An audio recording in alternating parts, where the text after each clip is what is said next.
Alors, take Trump again, à quoi faut-il s'attendre? En fait, si vous suivez l'investigation, vous savez qu'il n'y a pas de bon président des États-Unis, ça n'existe pas.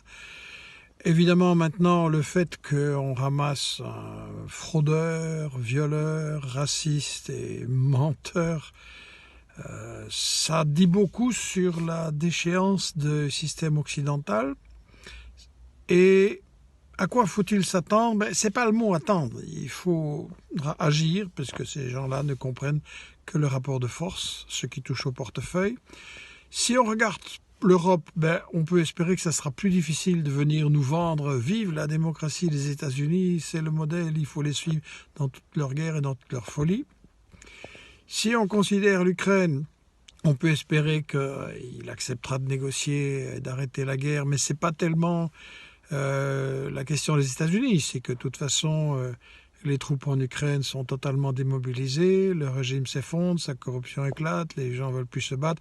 Et dire qu'il y a 2 ans, on aurait pu arrêter ça très vite avant tous ces morts, et si on avait négocié, et si les États-Unis et la Grande-Bretagne n'avaient pas empêché de négocier.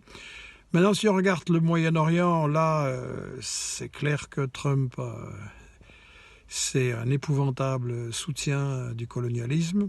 Donc, c'est seulement la bataille de l'info, le rapport de force, ce que nous allons faire. Donc, j'ai lancé l'opération Gaza Vérité. Inscrivez-vous sur notre site, participez. Il faut développer le boycott, en fait, le boycott qui les touche au portefeuille. Et là, on aura une chance que des multinationales disent finalement, soutenir les criminels d'Israël, ça nous coûte plus cher que ce que ça nous rapporte, on arrête. Et voilà. Avec Trump, on peut s'attendre à pire encore en Amérique latine. C'est vraiment des trésors qu'il va essayer de conserver. Donc, coup d'État, assassinat, CIA, ça, oui, c'est au programme. Et ce qui est inquiétant, c'est toutes les menaces autour de la Chine. Trump, il est plutôt du genre essayant de rallier la Russie contre la Chine, le grand ennemi. Donc, vers quoi il va nous emmener. C'est de toute façon pas un individu qui décide, c'est un système, c'est un groupe de pouvoir aux États-Unis comme ailleurs.